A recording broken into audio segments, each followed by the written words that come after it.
Les amis, bonjour. Pour un certain nombre de critiques, voire d'auteurs, le roman en tant que tel serait un genre dépassé, et le travail de l'écrivain devrait se concentrer sur une façon neuve de dire les hommes et le monde. Rendons grâce à plusieurs romanciers de renom, internationaux pour la plupart, pour persévérer dans le genre tout en le renouvelant. Le Britannique Jonathan Coe est de cela.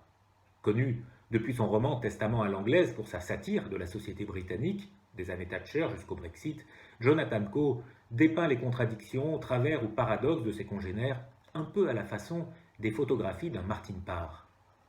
De la photographie précisément, vous vous en souvenez, Annie Ernaux et Marguerite Duras en avaient fait le point de départ de certains de leurs livres.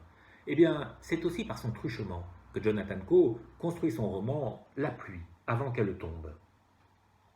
L'histoire est celle d'une vieille femme qui, après s'être suicidée, lègue à l'une de ses héritières 20 photographies et 4 cassettes audio dans lesquelles elle commente les photographies qui retracent son existence.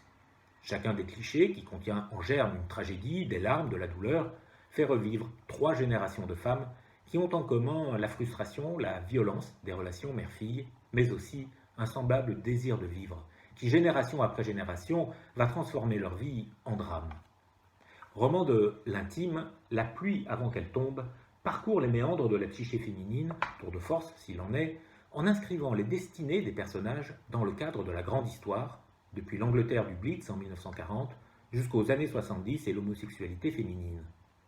À travers les pages de son roman, l'auteur s'interroge sur la véritable latitude dont dispose l'être humain au cours de sa vie. Dans le roman, en effet, les personnages, captifs de leur propre histoire familiale, semblent ne pas échapper à une destinée qui serait déjà écrite. Les existences humaines seraient-elles soumises à une force du destin, souterraine, fil d'Ariane invisible qui relierait à leur insu les individus sur plusieurs générations? C'est bien la question soulevée par Jonathan Coe. Un très grand roman. Alors, bonne lecture.